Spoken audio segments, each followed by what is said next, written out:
లో మనం question number 11 అండి. If the sum of the first n terms of AP is 4n minus n square ఇచ్చాడు. What is the first term that is s1 అన్నాడు.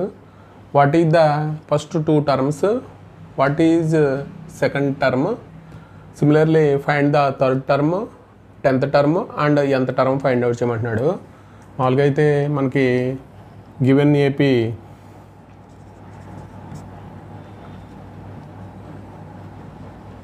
ఏమి ఇచ్చాడంటే మనకి ఎంత టర్మ్ ఇచ్చాడు అంటే S N is equal to 4n minus n square అండి.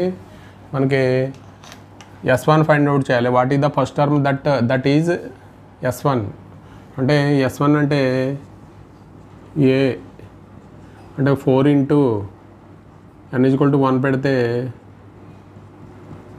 అంటే ఏమవుతుందంటే 3 అవుతుందండి. అంటే ఇక్కడ a1 s2 అంటే ఏం రాస్తామంటే a1 plus a2 is equal to s2 రాస్తాం. s2 అంటే ఏం రాస్తామంటే 4 ఇంటూ 2 మైనస్ 2 స్క్వేర్ అండి. ఇక్కడ ఎంత అవుతుందంటే 8 మైనస్ 4 అవుతుంది. అలాగే s3 అంటే ఏం రాస్తామంటే a1 plus a2 plus a3 అండి. దీన్నేమో s3 అని రాస్తాం. దీన్ని 4 ఇంటూ 3 మైనస్ 3 స్క్వేర్ అంటే ఏమవుతుందంటే 12 మైనస్ 9 అండి. ఇది ఏమవుతుంది 3 అవుతుంది.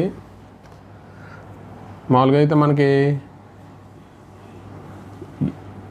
ఏ అంటే s1 ఈజ్ ఈక్వల్ టు ఏ కాబట్టి ఏ ఈజ్ ఈక్వల్ టు 3 అవుతుందండి.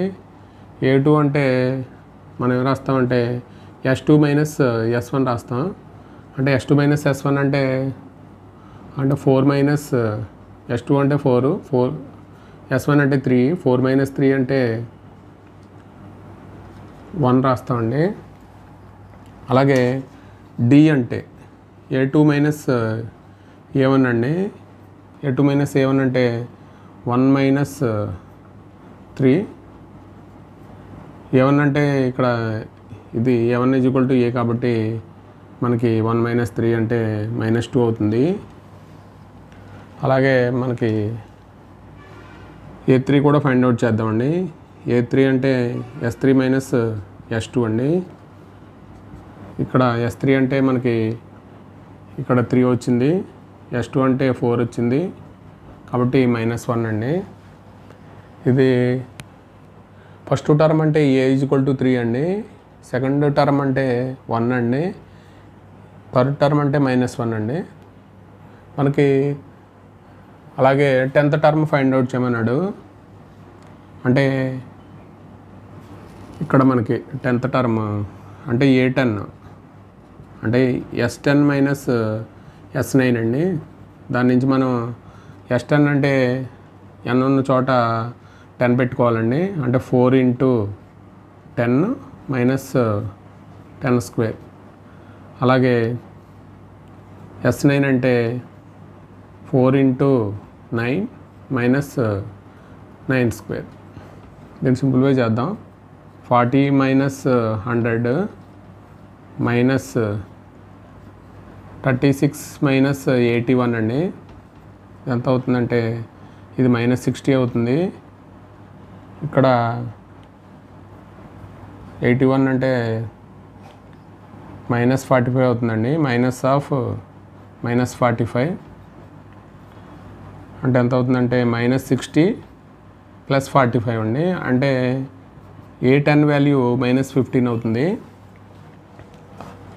అలాగే ఎంత టర్మ్ ఫైండ్ అవుట్ చేయమన్నాడు అంటే an అంటే sn మైనస్ 1 అండి. sn అంటే 4 into n minus n square. ఇక్కడ ఏం రాస్తామంటే బ్రాకెట్లో మైనస్ ఉంది కాబట్టి బ్రాకెట్లో రాద్దామండి. 4 into n minus 1 minus n minus 1 whole square అండి. దీన్ని సింప్లిఫై చేద్దాం. అంటే 4n minus 4n square minus 4n minus 4 అలాగే ఇక్కడ n square plus 1 minus 2n అండి. ఇక్కడ ఏమవుతుందంటే 4n minus n square minus 4n minus 4 మైనస్తో మల్టిప్లై చేద్దామండి, minus n square minus 1 plus 2n. ఇప్పుడు 4n square minus n square మైనస్తో multiply చేస్తే minus 4n plus 4 plus n square plus 1 minus 2n అండి. అంటే మనకి n స్క్వేర్ క్యాన్సిల్ అయిపోతుంది. 4n ఇక్కడ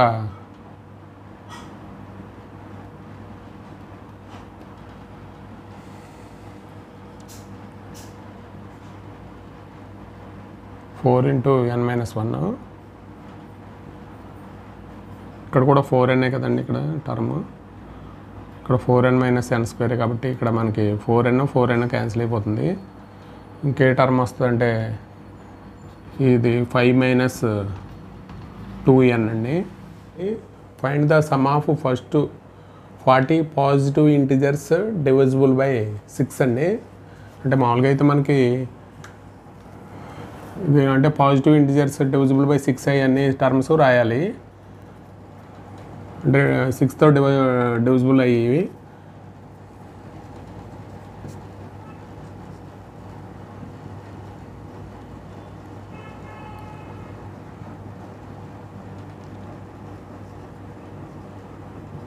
first positive integers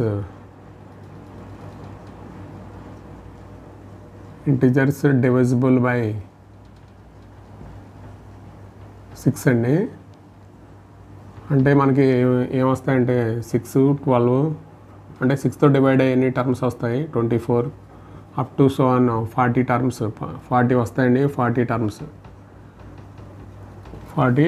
terms first అంటే 6తో డివిజిబుల్ అయ్యే పాజిటివ్ ఇంటిజర్స్ 40, వాటి యొక్క సమ్ ఫైండ్ అవుట్ చేయాలి.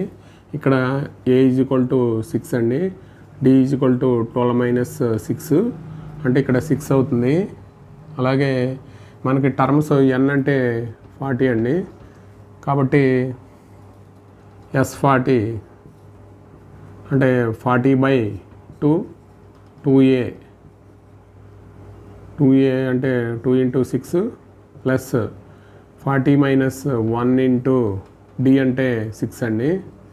అంటే ఎంత అవుతుందంటే 40 అంటే ఇక్కడ 20 వస్తుంది.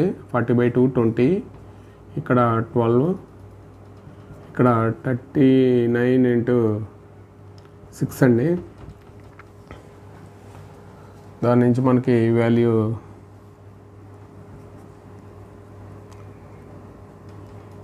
39 ఇంటూ 6 అంటే 12 ప్లస్ 2 34 అండి ఇంటూ 246 అండి. అంటే 246 into 20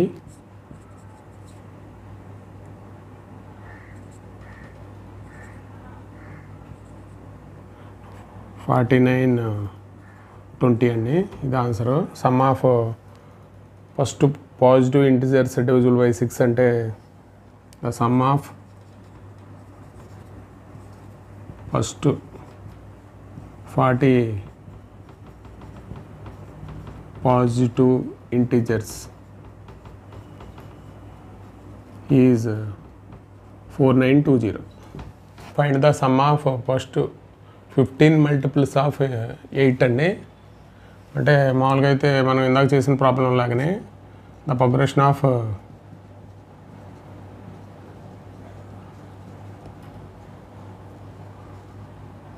the first 15 multiples of 8 అండి. అంటే మనం మామూలుగా అయితే 8, 16, 24 up to so on 15 terms రాయాలి. 15 టర్మ్స్ అండి. అంటే ఇక్కడ a = ఏమవుతుందంటే 8 అవుతుంది, d = 16 మైనస్ 8 అండి, ఇది 8 అవుతుంది. ఇక్కడ 24 minus this is it forms an AP.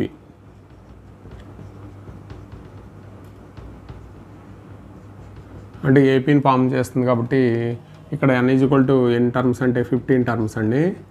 అంటే మనకి Sn equal to n/2 2a plus n-1 into d అండి. దాని నుంచి మనకి n అంటే 15/2 2 ఇంటూ a అంటే 8 ప్లస్ ఇక్కడ n అంటే 15 కాబట్టి 15 - 1 ఇంటూ d అంటే 8 అండి. మనకి ఏమవుతుందంటే 15/2 ప్లస్ 16 ప్లస్ 14 ఇంటూ 8 అండి. మనకి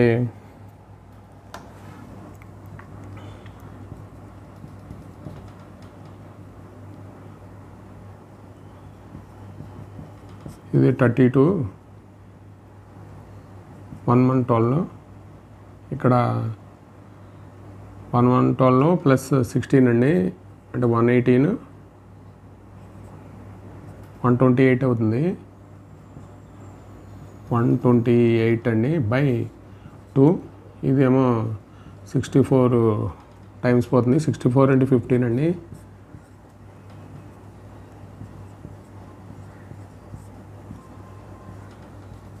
అంటే మొత్తం 960 అండి. The sum of first 15 multiples of 8 is ఎంత అంటే 960. And the sum of the odd numbers between 0 and 15 ఇది కూడా అలాగే చేయాలండి. ద సమ్ ఆఫ్ అంటే the progression of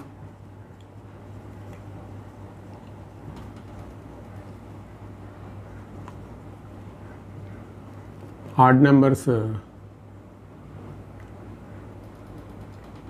between 0 and 50 అండి. అంటే మామూలుగా అయితే మనకి అంటే 1 3 5 7 మామూలుగా 7 11 అప్ టు సో ఆన్ మనకి ఏమొస్తాయంటే 49 వస్తాయండి. 49 50 లోపు అంటే వాటి యొక్క సమ్ అడుగుతున్నాడు. అంటే a ఈజ్ ఈక్వల్ టు 1 అండి, d ఈజ్ ఈక్వల్ టు 3 - 1 2 అవుతుంది. అంటే ఈ కామన్ డిఫరెన్స్ అన్నిటికీ సేమ్ కాబట్టి ఇట్ ఈజ్ యాన్ ఏపీ అండి. అంటే మనకి అంటే an ఈజ్ ఈక్వల్ టు 49 కాబట్టి నెంబర్ ఎన్ని టర్మ్స్ వస్తాయి మనం ఫైండ్ అవుట్ చేస్తే ఎస్ అని ఫైండ్ అవుట్ చేయొచ్చండి. అంటే a plus n-1 into d అండి 49. a అంటే 1 n-1 ఇంటూ d అంటే 2 ఇక్కడ ఏమవుతుందంటే 49. ఇక్కడ n-1 into 2 is equal to 48 అండి. ఇక్కడ n-1 ఇక్కడ ఏమవుతుందంటే 48/2 అవుతుంది 24. ఇక్కడ n ఈజ్ ఈక్వల్ టు 25 అవుతుంది. అంటే S25 ఫైండ్ అవుట్ చేయాలండి. మనకి ఫార్ములా తెలుసు. Sn is equal to n/2 a plus l అండి. అంటే మనకు వెళ్తే S25 ఫైండ్ అవుట్ చేయాలి. 25/2 ఏ అంటే first term 1 plus last term అంటే 49 అండి.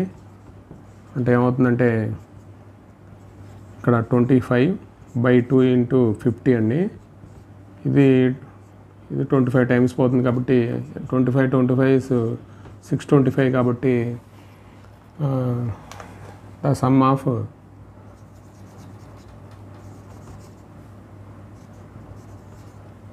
odd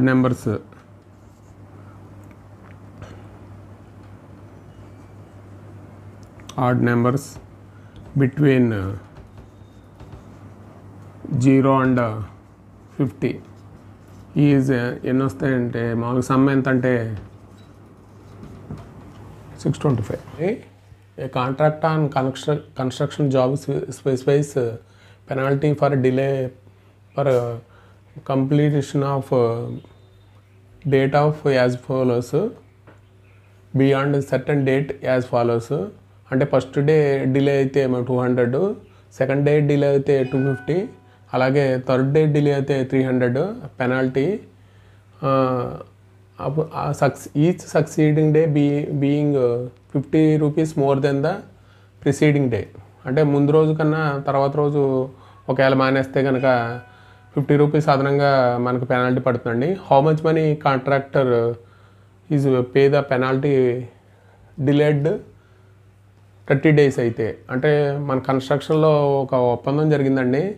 అంటే ఒకవేళ కన్స్ట్రక్షన్ కానీ ఆలస్యం అయితే మనకి ఒక రోజు ఆలస్యం అయితే 200 పే చేయాలి. అలాగే నెక్స్ట్ డే అయితే, సెకండ్ డే అయితే 250, అలాగా థర్డ్ డే అయితే 300. అలాగా ఒకవేళ 30 days కాంట్రాక్టర్ కానీ ఆలస్యం చేస్తే అతను 30 daysకి ఎంత పెనాల్టీ చెల్లించాలని చెప్పి అడుగుతున్నాడండి. అంటే మామూలుగా అయితే అకార్డింగ్ టు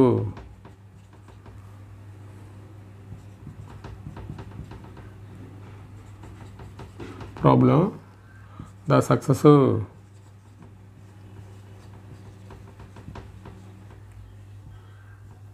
పెనాల్టీస్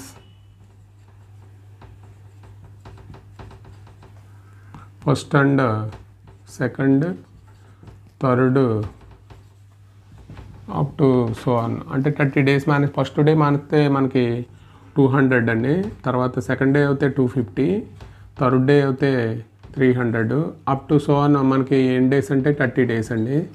అంటే ఇక్కడ ఏ ఈజ్ ఈక్వల్ టు 200 అవుతుందండి, డి ఈజ్ ఈక్వల్ టు అంటే 250 - 200 అంటే 50 అండి.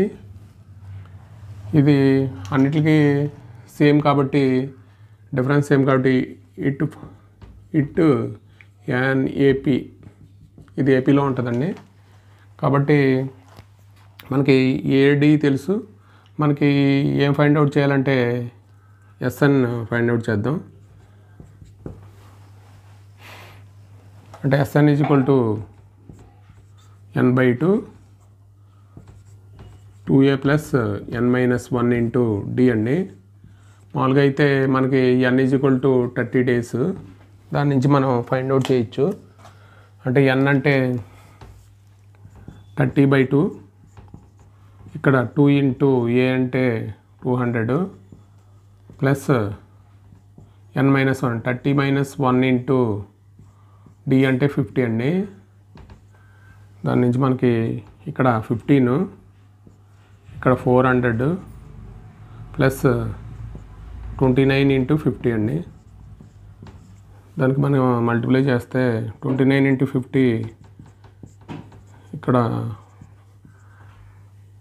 1450, అంటే ఇది 400, ఇది 1450 అండి. అంటే ఇక్కడ ఏమవుతుందంటే 15 ఇంటూ ఇది 1850 ఇంటూ 15 అండి. అంటే 0 25 2 9 అంటే ఎంత అవుతుందంటే 750 రూపీస్ చెల్లించాలండి. ఒకవేళ ఆ కాంట్రాక్టరు 30 days ఆలస్యం చేస్తే కనుక how much money the contractor is pay penalty is delayed 30 days అయితే ఎంత అమౌంట్ పే చేయాలంటే 27,750 రూపీస్ పే చేయాలి. ఇదండి 15 ప్రాబ్లమ్స్ కంప్లీట్ అయినాయి. మనకి ఇంకా 20 ప్రాబ్లమ్స్ అంటే ఇంకొక 5 ప్రాబ్లమ్స్ ఉన్నాయి. ఇవి టెక్స్ట్ బుక్లో బాగా లెంగ్తీ ప్రాబ్లమ్స్ కాబట్టి మనం ఇక్కడ రాయడం కొద్దిగా కష్టంగా ఉంటుంది కాబట్టి మీరు టెక్స్ట్ బుక్లో చూసి మనం ఎక్స్ప్లెయిన్ చేస్తానండి. ఒకసారి మనం ఎక్స్ప్లెయిన్ చేసి మీకు ఎలా చేయాలో చెప్తాము. అంటే ఇది ఇక్కడికి తోటి 5.3 కంప్లీట్ అవుతుందండి అథమెటిక్ ప్రోగ్రెషన్ సంబంధించి. దీనికి సంబంధించి మీ ఫ్రెండ్స్కి ఈ వీడియోని కొద్దిగా షేర్ చేసి లైక్ చేయండి, సబ్స్క్రైబ్ చేయండి.